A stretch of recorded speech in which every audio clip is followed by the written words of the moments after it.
Okay, so we're going to do a quick review of exponent laws. Hopefully everybody remembers from grade 10. So we're going to focus on the right-hand column here.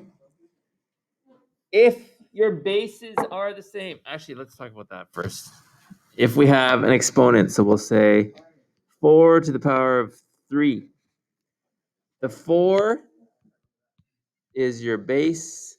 The 3 is the exponent. Your bases need to be the same for these rules to apply, okay? So if we look at the first one, the bases are the same, a and a. If you're multiplying, we've already done this one. What do you do with the exponents?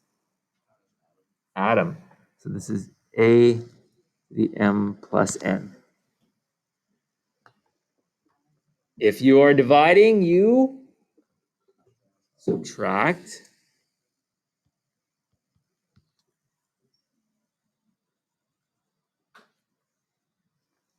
If you have something in brackets raised to an exponent, a single term, okay, that m goes to both. So it's a to the m, b to the m. This does not apply if they're two separate terms inside the bracket. So for example, we'll look at an example like this. If I have 2 to the power of 2 plus, 3 to the power of 3, and I raise it all to the power of 2. This 2 does not go to both of those. Okay? We'll look at that in a sec, all right? It only applies and goes to both if you have a single term, i.e. they're all being multiplied in that. Okay? If they're being added or subtracted, you cannot do that. Okay? Please remember that. So if that was a multiplication sign between the two, then you could put the 2 to both of them.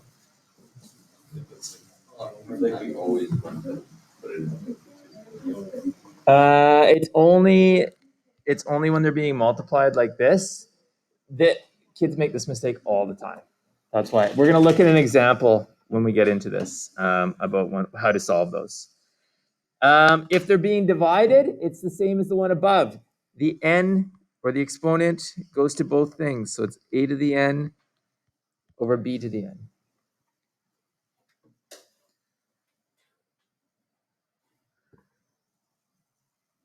And if you have an exponent with an exponent, you multiply the exponents. So this is a to the m times n.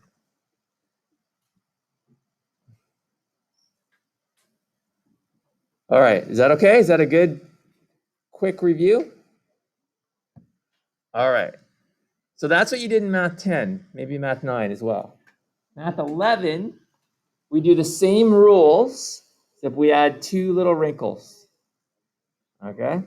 One of the wrinkles is a negative sign, a negative exponent, and what that means. The other one, everybody's favorite thing in math, is fractional exponents. Okay? But you've already been doing fractional exponents, you just didn't know you were doing it. All right? So if we flip the page here,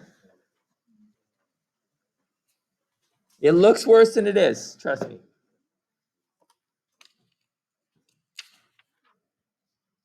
Okay. Sorry?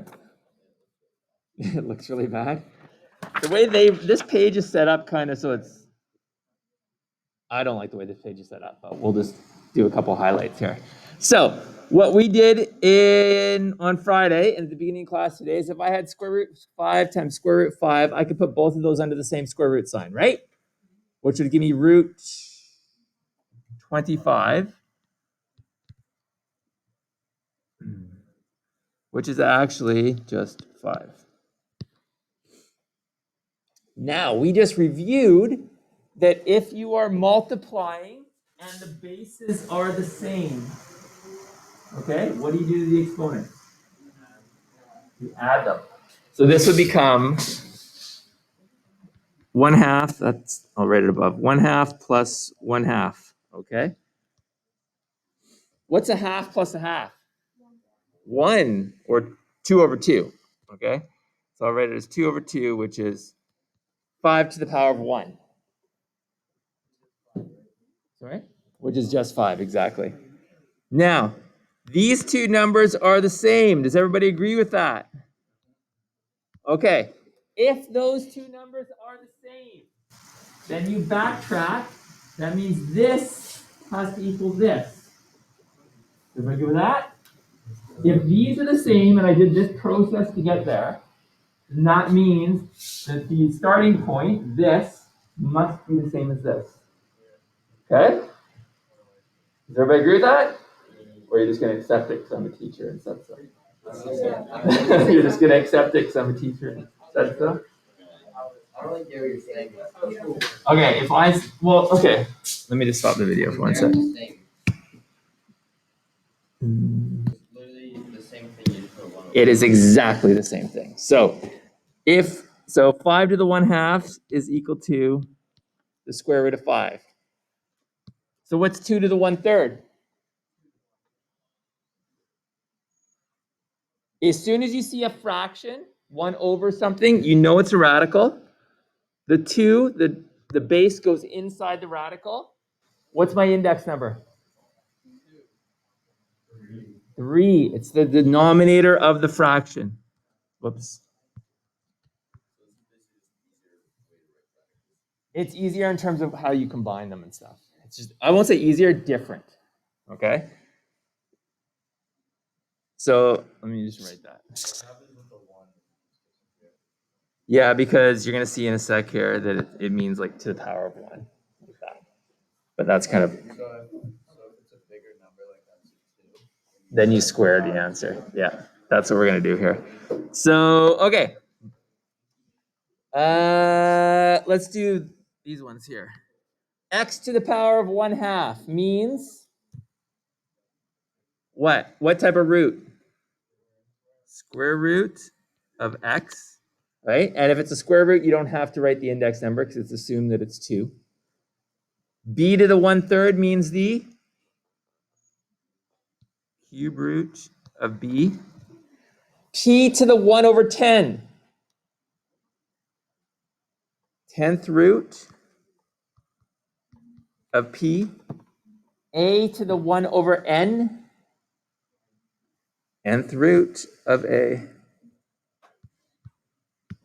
Okay?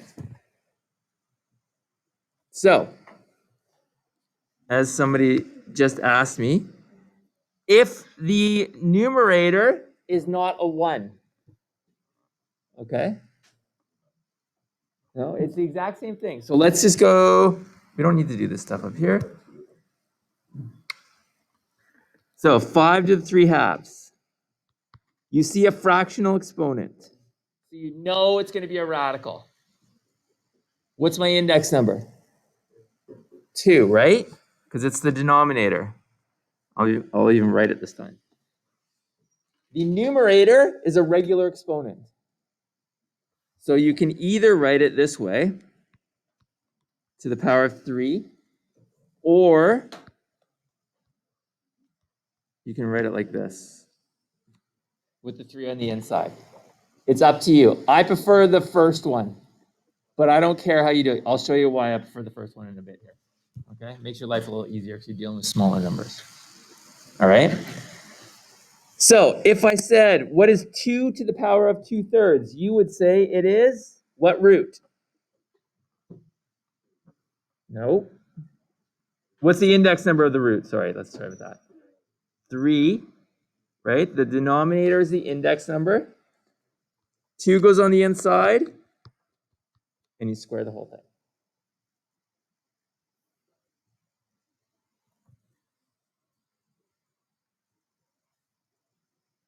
All right, so let's do this bottom row here. X to the 5 over 3. What's my index number? 3. X, and then the whole thing is to the 5th. You put it on the inside, you can write like that. What's 2? What's my index? 5.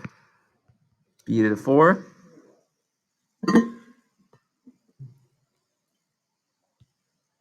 This is an index of 2, p to the 5th.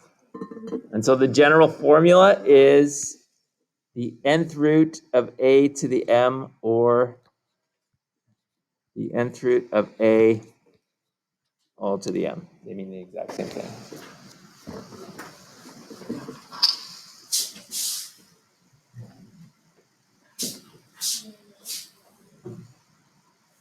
Is that okay? All right, we're going to start evaluating some of these things. This is, remember this is it, right here. This is all you need to remember. Okay? And in fact, I'll probably just write it on the board. Okay? But we're going to use it enough that hopefully it just gets burned into your brain. So let's take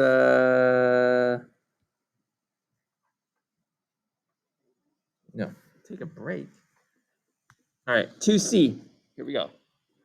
64 to the 3 over 2. No calculators. We're going to do this with our brains. Okay? So we're going to rewrite it as a radical. What is my index number of this radical? 2. So we're doing the square root of 64. Now this is why I like to put the cube on the outside, because I don't want to deal with whatever 64 squared is. That's going to be a massive number. Sorry, a 3 on the outside, not a cube. That's a 3. So then you just start on the inside. One sec. Start on the inside and go, okay, what's the square root of 64? 8. Square root of 64 is 8. Then cube the 8. Is that what you're going to say? Oh, okay, sorry, one sec. Which is 512.